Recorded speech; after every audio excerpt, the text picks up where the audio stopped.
her best, and if incentivizes off, I think she can run him down. Okay, I take your points. She's got absolutely no hope of winning this race, everyone.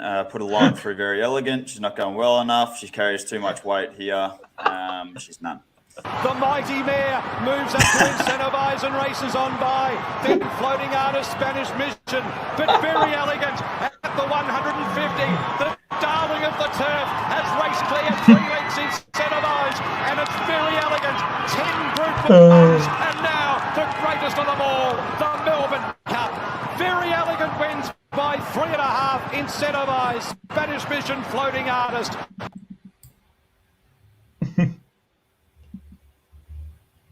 What a great day Melbourne Cup was.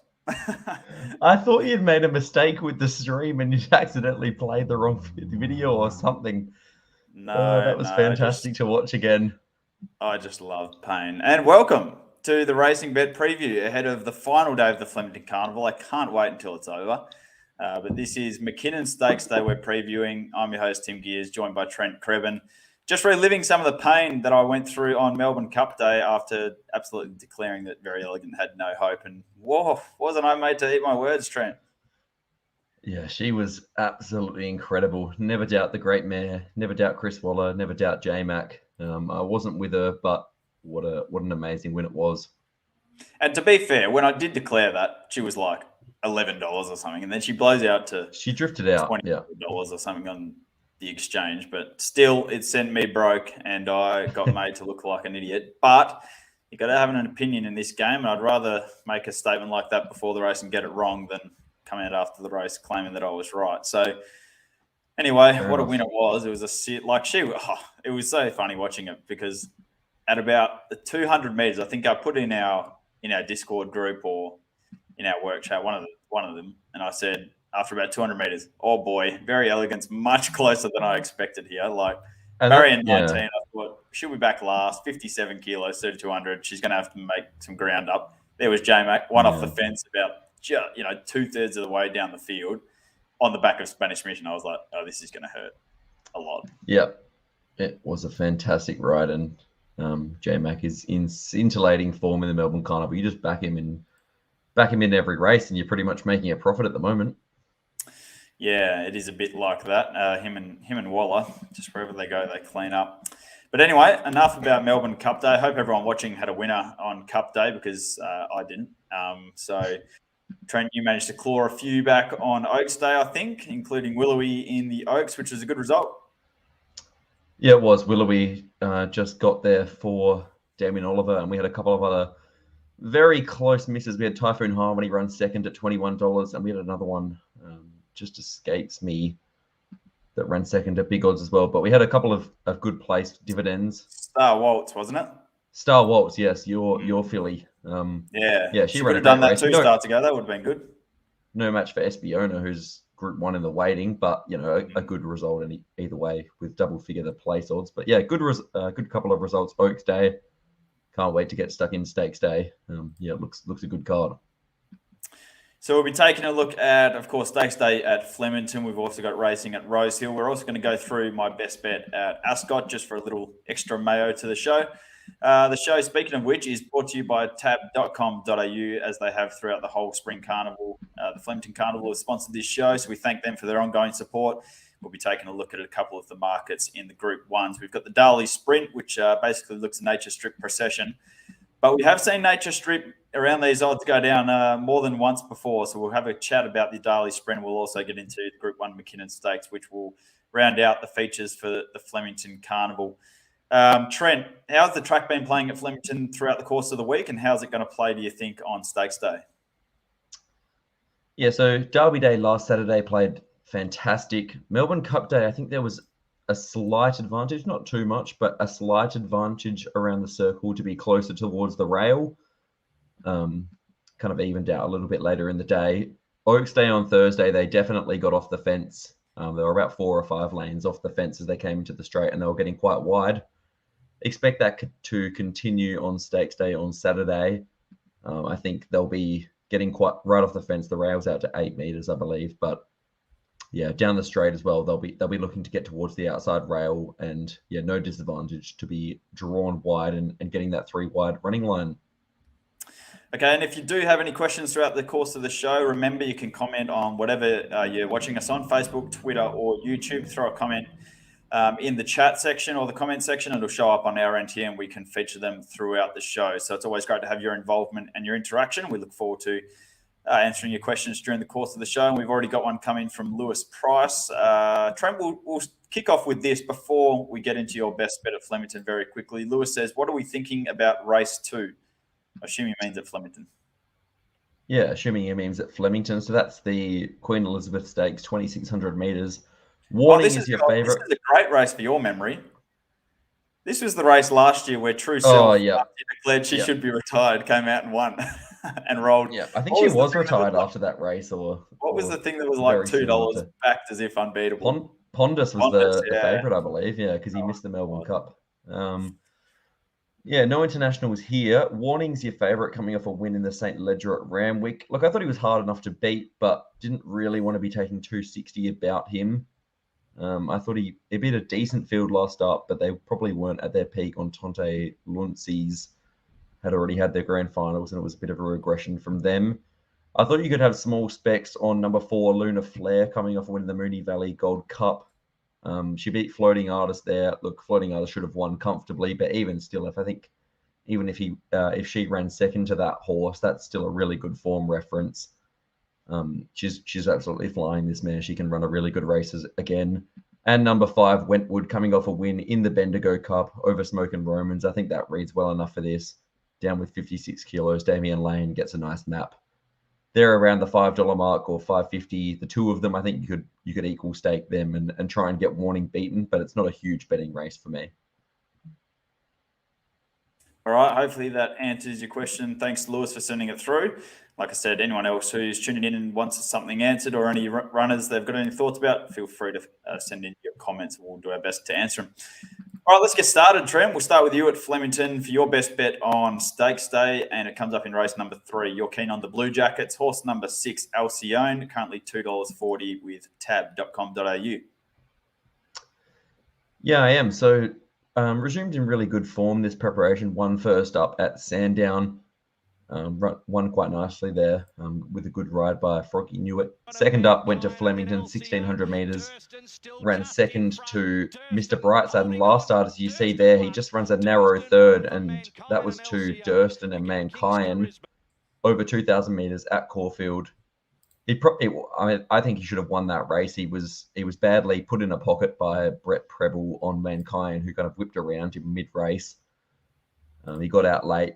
He should have won. Mankind's come out and run second to Great House in the Hotham on Derby Day. That clearly reads very well. Now he's 4th up. He's had his run at 2,000 metres. He should be primed for this. Draws a midfield barrier, which I like. Hugh Bowman takes the ride. Should just keep him 1 off the fence, maybe 3 wide with cover if that's kind of the running line that presents. Looks absolutely primed for this, and I think he's easily the most likely winner of this race, and he's been well supported, and I expect that to continue. So really happy to be with Alcyone, race 3, number 6 at Flemington.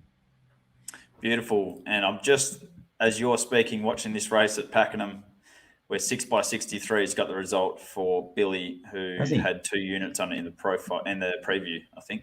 Brilliant. So a good result if you're tuning in and betting at the same time. You've got more ability Billy. Than me if you're able to do that. Good work, Billy. Yep. If you're watching, Billy, well done. Something for the battlers. All right, let's move on to Rosehill. Probably going to be on a wet track at Rosehill. Currently a soft 6. There's 1 or 2 mils of rain predicted in the next 24 hours, but I would think it probably improves to a soft 5, maybe even a good 4. My best bet on the card is going to come up in race number 4. It's horse number 4, Salik, for Chris Waller and Tommy Berry. If Chris Waller brings his form from the last 7 days or so, last 7 years or so, this should be going pretty close. I was actually keen on this 4-year-old mare. I think last week she was at each way odds, and I tipped her in my Sydney preview on that occasion. She was scratched on the morning of the race, and they choose to come here instead. This looks a better race for her, a little bit easier. She comes up $3 favourite with tab.com.au. She resumed with a win last preparation. In fact, she's got a good first up record, 3 starts, 2 wins and a second placing. You can see her here over the top in the Star Thoroughbred colours, just sitting outside the leader now. This was her winning first up last preparation on a heavy 9 at Warwick Farm over this distance. She only goes up to a benchmark 78. This was a benchmark 72 on this occasion, but she resumes in a benchmark 78. She handles the wet ground if it is wet. Draws relatively well. Barrier 5. Tommy Berry would be one of the better riders in Sydney. So ticks plenty of boxes, Salik, and hope she can get the job done as my best of the day in Sydney. Race 4, number 4, Salik, $3 with tab.com.au. Okay, now a quick one. We're going to touch on Ascot just for something different this week, because I sent an early play to our premium Discord group. If you're interested in joining, head to racingbet.com.au, head to the premium tips page, and you can join our Discord server. Even if you just want to join the free server, you can join our little community on there. If you're interested in signing up to our premium server, then you can get involved. It's all there on the premium tips page. So my best bet, and I sent this earlier today, comes up in the Faritha Stakes, race number 7 on the card at Ascot on Saturday, and I'm pretty keen on the favourite here, horse number 3, It's a Ray Day. It's currently $2.20 with tab.com.au. I think this is as good as a 2-horse race between It's a Ray Day and Devoted, but these 2 horses actually ran on the same day at Northern when It's a Ray Day resumed and won. It's a Ray Day, they both ran over 1,300 metres. It's a Ray Day basically, nearly got put through the rail and still ran a faster 400 and 200 metre home than Devoted on the same day over the same distance. So I thought there's plenty to like out of that win. She then went to, then went to the Belgravia Stakes last start and ran second to Search and Rocks. Search and Rocks then came out and ran second last weekend. So the form looks pretty good there. And It's a Ray Day sat 3 wide the trip on that occasion when it did run second. So with even luck, there's every case to be made that It's a Ray Day probably should have won the Belgravia. And if she did, I dare say, if he did, I dare say it'd probably be odds on here. So draw well in barrier 5 for Paddy Carberry, gets in with 54. Look, I think with even luck, if it gets an economical run in transit, I think it's quite clearly the horse to beat. Happy to take 220, and that's my best of the day at Ascot tomorrow. Race 7, number 3, It's a Ray Day.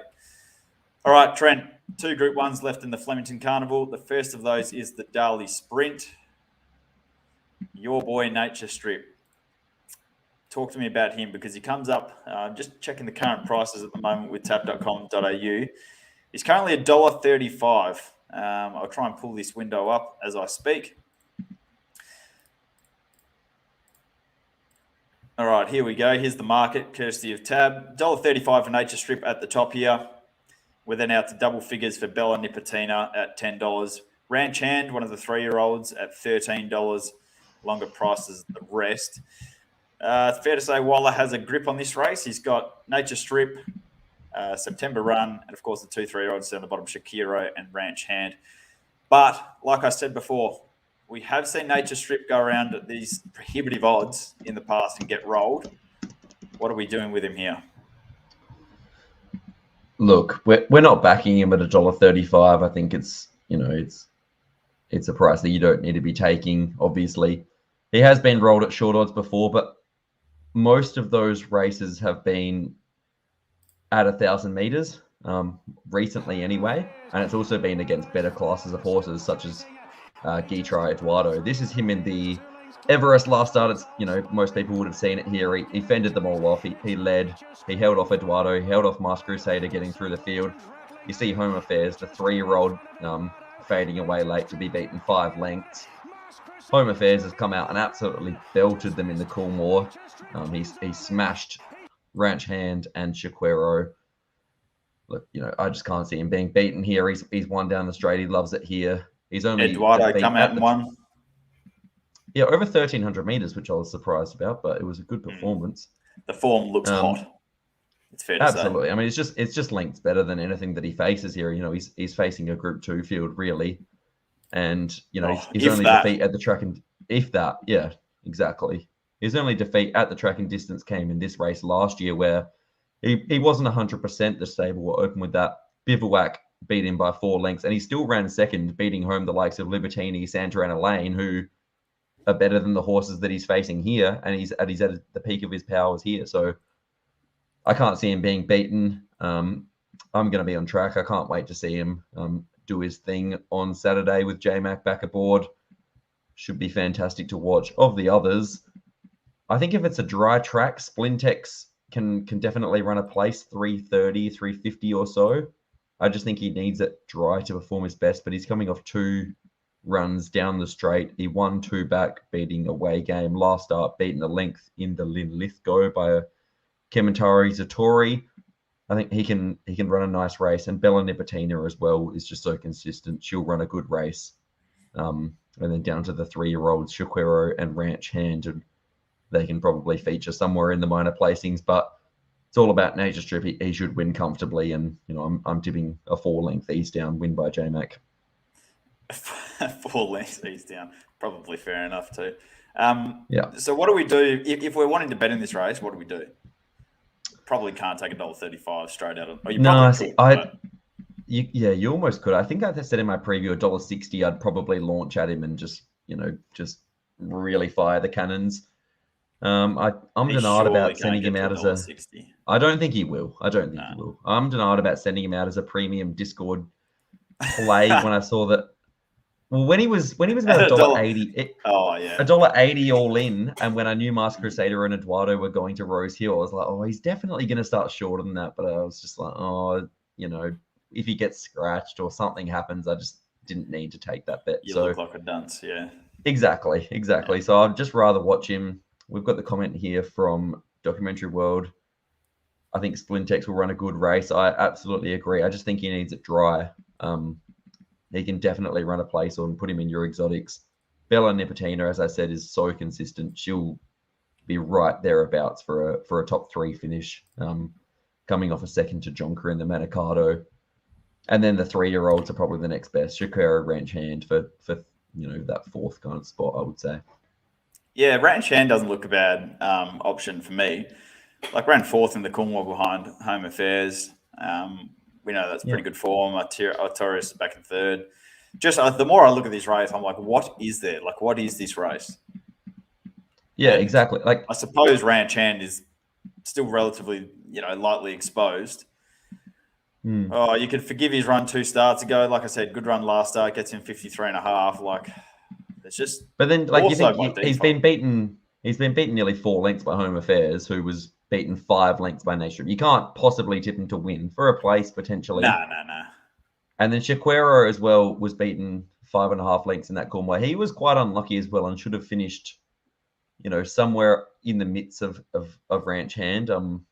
He was a bit of a hidden run there, so he wouldn't completely shock to again run a place. But I'd be, especially if it's dry, I think Splintex is the place value. And Bella Nipotina is probably the place lock, all things being equal. That's how I'd be looking to play it. All right, we've given this race more time than it deserves. So let's move on to the next Group 1, which is the Mckinnon Stakes, of course, the day's feature. Now, this is a little bit more intriguing, a little bit more exciting. The Cox Plate's typically a really good form reference for the Mackinnon. And we see Zaki, who, of course, never made it to the Cox Plate, but was the Cox Plate favourite. What do we do with him here? Currently $2.20 with tab.com.au. I'll pull up a market as I throw to you. I did on my preview this morning with Sport Champs that I'd be backing Zaki, like I've just alluded to. I think Cox Plate form is good form. I think this horse, obviously was highly fancied to go well in the Cox Plate. Does come in here off a small setback. Of course, he missed the Cox Plate with the elevated temperature. So he's missed that run, and then you've got to handle the concerns of are his 2 runs in Melbourne, Zaki at his best. So what do we do with Zaki here? I think you back him, to be honest. I was kind of umming and ahhing about him, but the more I did the race in my runner-by-runner preview this morning, which is on racingbet.com.au at the moment, I kind of went through the runners, and just the more I looked at the race, the more I warmed to him. This is him in the Underwood Stakes, his first run in Melbourne, 1,800 metres at Caulfield. Look, it wasn't an all-time victory, but he did it pretty easily and put a decent gap on Probabile Superstorm, who he meets here again. Now he gets to 2,000 metres at Flemington. A bit of give in the track should be no problem whatsoever. And you just look through his starting prices over his last few runs. So last start in the Might and Power, he just started $1.28. He was beaten, clearly not at his best, but he still started $1.28. The start before that in the Underwood, he started $1.18. Before that, he started $2.30 first up at 1,400 meters and bolted in the tramway. And then before that, in the Q22, he started $1.26 at the end of his prep in Queensland. And now you're getting $2.20 about what is undoubtedly the best horse in the race at his best. If he turns up, he should just be winning. He gets a great map here. He'll just roll across, sit outside Homesman. J-Mac back on is a huge tick. He knows the horse very well. He can just make sure the tempo is good. If Homesman wants to kind of back it off, he'll just take the lead. And otherwise, he'll just kind of enforce the tempo, make sure they're going a good gallop so that he doesn't get stuck like last time. And really, he should just be winning this, in my opinion. I think you're getting a very backable price. Documentary World saying, J-Mac on Zaki wins, poor ride last start, pushed with Homesman way too early, Mo'unga will run well, and Superstorm. So I suppose, when I was previewing with Smather this morning, he said, so what are our kind of Quinella options? And I answered with Hungry Heart, who was a terrific run, I should say, in the Empire Rose Stakes. She's just crying out for 2,000 metres on a dry track. And then the other one I thought was obviously Mo'unga. Like I said, comes out of that Cox Plate. He was beaten 4 lengths by State of Rest and Animo. Cox Plate form for the Mckinnon's good form. He obviously handles 2,000 metres. Gets you Bowman on for Annabelle Nation. Plenty to like. Are you kind of in agreement? But when I say that, I'm fully in your corner that Zaki, if he's anywhere near his best, should be winning this. Like, we've got Superstorm as a $14 chance here, for example, and Zaki gave him an absolute belting in the Underwood. Cascadian's, kind of in that same boat. He was beaten by Superstorm in the Cantala, and Zaki belted Superstorm. So the more you look at it, the more it really plays into the hands of Zaki. But of course, he's going to need to be at his best, which I suppose is why we're getting $2.20 and not $1.26. But this kind of brings me back to, you remember when Winks in that Cox Plate against Hartnell was like $1.40, $1.40, and then suddenly it was like $2 in the Cox Plate. And it was about $1.70 or so starting price. And she belted Hartnell by But she opened like $2.10 and Hartnell was like $2.50 or whatever it was. And after that, everyone was like, how did she start $2 in a Cox Plate? And it does seem a little bit like that, doesn't it? Yeah, I'm not saying Zaki's anywhere near Winks or anything like that, but it just reminds me a bit of how he's been that price all preparation. Suddenly we get $2.20. This could be a case where we look back after the race and go, how did he start $2.20? Well, you only have to look back, and I have to bring this up. You only have to look back to last year. Arcadia Queen started $2.20 or so in this race. Coming off a Cox Plate for Give Run, she was easily the best horse in the race. She absolutely bolted up. It was one of the all-time fill-ups for the Mackinnon Stakes Day. Arcadia Queen winning this race last year. Little bit of a different profile, but yeah, like you said, if he turns up, I don't think he's been at his absolute best. That Doomman Cup win was his best win by far. But even if he turns up in his Underwood form where he put 2 lengths on Probabile, 3 lengths on Superstorm, I think he only has to hold that form to be winning here. And you're getting a backable price rather than $1.18. So, and like Doco World said, J-Mac back on Zaki. How much kind of weight do you give that taking over from Craig Williams? Yeah, I mean, I don't think Willow did too much wrong in the Might and Power. Like, maybe went a bit slow and kind of could have put it to him a bit early, but like, this is going to be his grand final now. He's not going to have another run for the prep, so there's nothing to leave out there. J-Mac back on. He's going for the Melbourne Cup Carnival record. He's gonna be going all out, and he's going to get the job done, I think.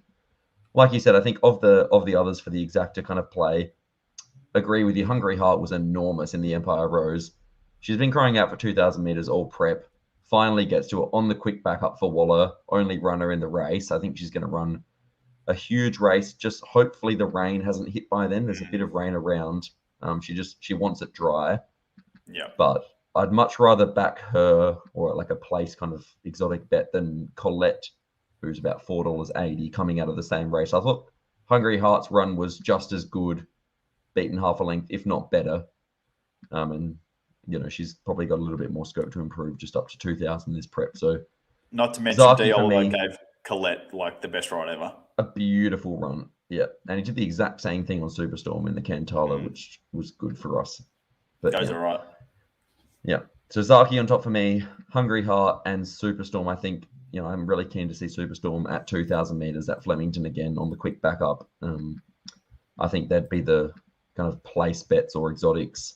Colette, no knocks whatsoever. Just, I think she's short enough. And Mwanga, again, just no knocks at all. I just think he's his right price, but he's he'll probably run top 3 because he's just so consistent and a very good horse. All right, very good. That just about wraps us up nice and quick tonight. Any other thoughts on the card at Flemington that we haven't discussed? No, I think that just about covers us. Yeah, should be great. The 2 Group 1s. Hopefully, Nature Strip, Zaki win for the punters at the short odds, but they do the double and send the punters home happy.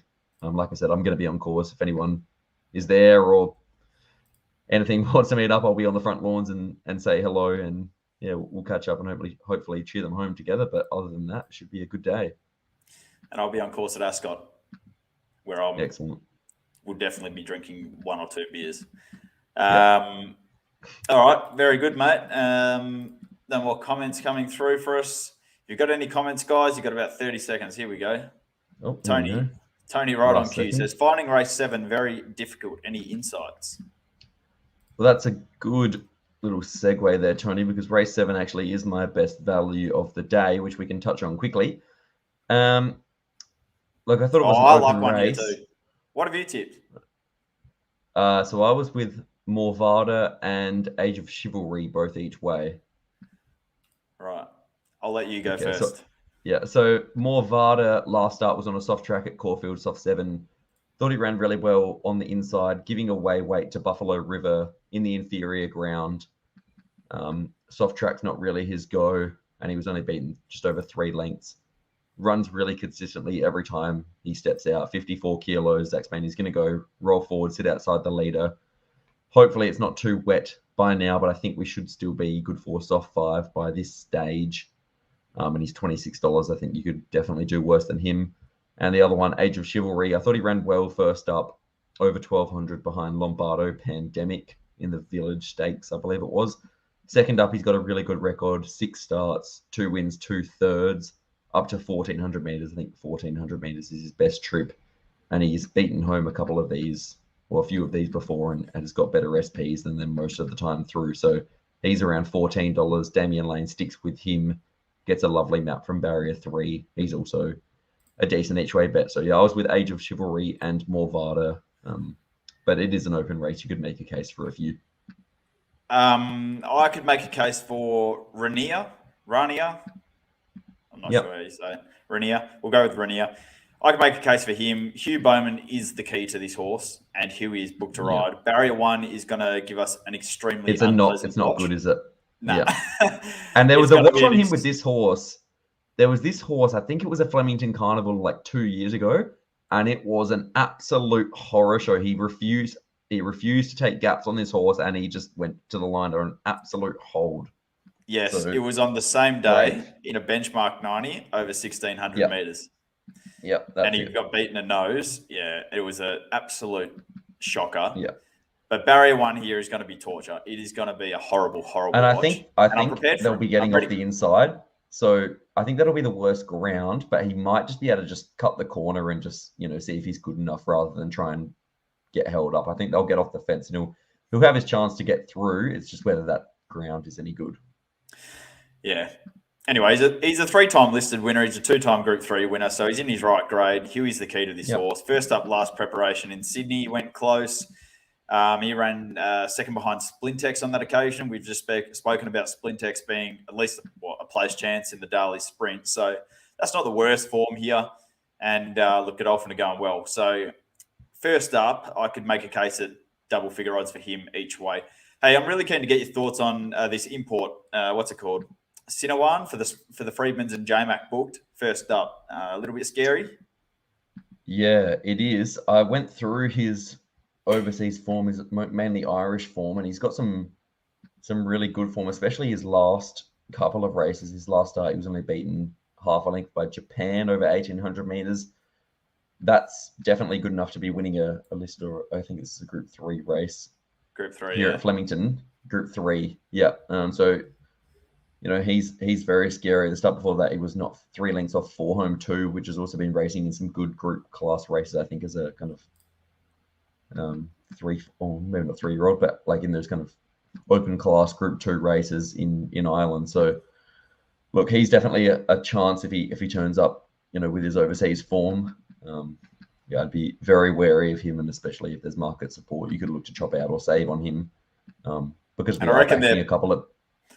There probably will be market support for him. J-Mac, like Friedman. First up, no trial, Irish import. Yeah, no trial. Yeah, that's the concern. Kind of reminds me a bit of Delphi when he had his first start in Brisbane that day, and it was like first up 1400 or 1600. Delphi was more of a 2400 meter horse though. This is more of a miler, and he's resuming at 1400. So I'd be fascinating, scary, more wary of him. Yeah, it is very scary.